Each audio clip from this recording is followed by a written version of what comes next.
Hi, I'm Chris Harlacker. I'm a member of the Wellness Committee here at Genesis Church, and we're going to do our February wellness topic of Make Fitness and Nutrition a Family Thing. I'm here with Monica from UPMC. Monica, would you like to introduce yourself? I'd love to. My name's Monica Lazier-Higerman. I'm the Office Manager of Youth Wellness and Community Education for UPMC of Central PA. And so what my role is to go out and educate our community on how to prevent certain chronic conditions from happening, as well as to teach about fun ways to be healthy. Well, thanks for traveling this far, coming down all the way from Harrisburg, to do the interview today.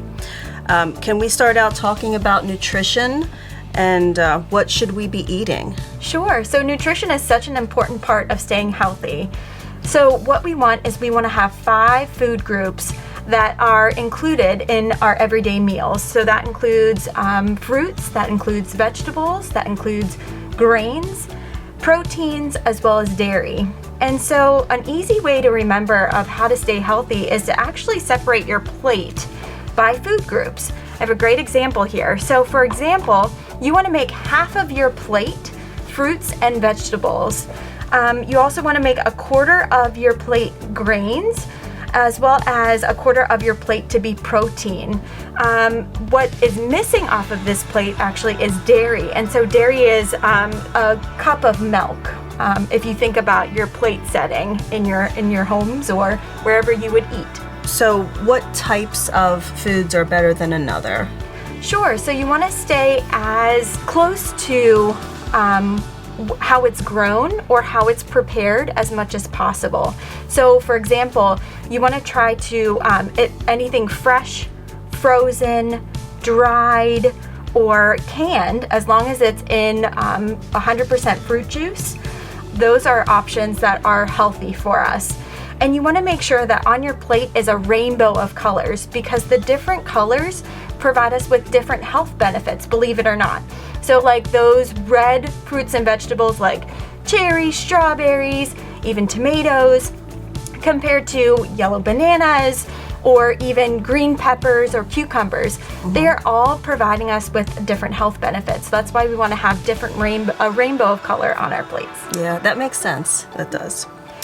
Is there one diet better than another? All these fad diets, and what should people be following? So surprisingly, 1/3 of Americans consider themselves on a diet, and with the ultimate goal to have weight loss or to manage their weight. And so we find that diet and dieting is unsuccessful, and that's due to a variety of ways. So maybe it's that the food isn't as appealing, or that it's too restrictive, or sometimes it's really hard to follow. So even though you might see people have success, when they end that diet, they end up either gaining that weight or gaining more than what they lost originally. So that's why we encourage any family member to have intuitive eating habits. So that means if you want to have a dessert, that by all means, please feel free to have a dessert. Don't be restrictive. However, eat those kind of foods moderately. And when you eat it, that you eat a smaller portion of it as well. So you get that taste, but yet you're not having a full piece. It's always great to share whenever you're eating out or you're at that special occasion, that you find somebody to share that with. That helps reduce your portion sizes. Do you have recommended portion sizes? Actually, yes. So portion sizes tend to get confused with serving sizes. So to have that difference there, a serving size is a measured amount of food specific. You might find some measurements on certain packaged foods that it mentions a serving size. So that's a measured amount of food. A portion size is the amount of food that you would eat in one sitting. So a serving size is definitely different than a portion size. And so with trying to maintain a serving size, you don't want to measure your food every time you have a plate of food. So instead, what you can do is use actually your hand to measure certain portion sizes. So for example, when you envision what you're putting on your plate, let's say for example you want a snack. So a portion size or a serving size would be if you would put that snack with a cup of your hand. Okay. For a piece of protein, so like chicken, pork, beef, you want to actually use the palm of your hand as a sample of a serving size. Also for like cheese and peanut butter, you can use your thumb as a measurement piece. The tip of your thumb is actually considered a serving size of oil or butter. 2 handfuls is a serving of salad. And a cup, what would fit in the cup of your hand would also be considered a serving of fruits, cooked vegetables, and certain grains as far as rice or pasta. Okay. So that's nice to know. You don't have to have any measuring utensils. You just use your hands. Let's move on to physical activity. How much activity should kids get versus adults? So that's a great question. Both kids and adults do need different levels of activity. For kids need 60 minutes of exercise a day.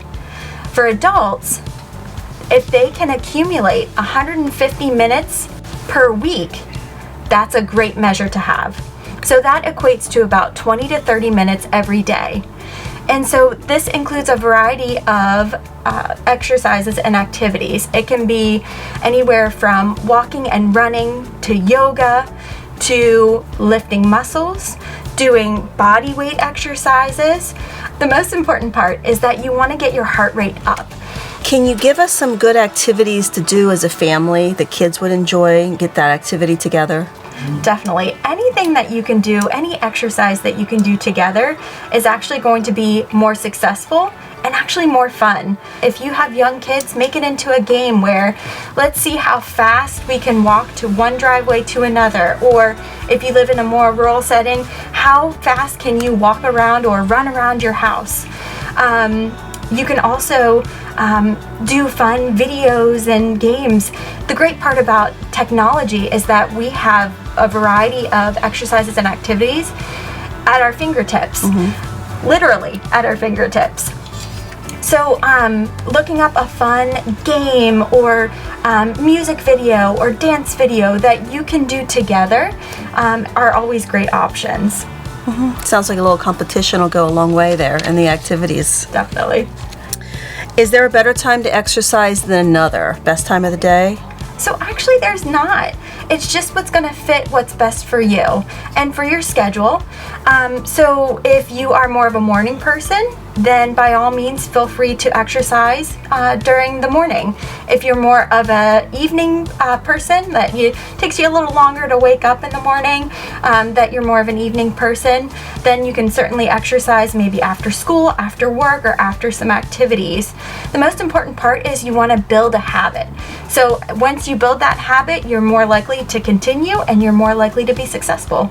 It's a lot of good information. Thanks for coming out. Would you like to wrap up with any resources or anything for people? Sure. We at UPMC have some really great programs and initiatives that we have, especially in the York area, but throughout the central Pennsylvania area. So we definitely recommend that you check out our website for many of our programs and initiatives. If you're looking for more education, I have some trusted websites and resources that are also on our youth wellness page. But also if you look at the CDC, which is the Centers for Disease Control, as well as myplate.gov, they have some really great educational articles that can really help you with your way to being healthy. All right. Hey, thank you. Thank you, Monica. Of course, happy to be here.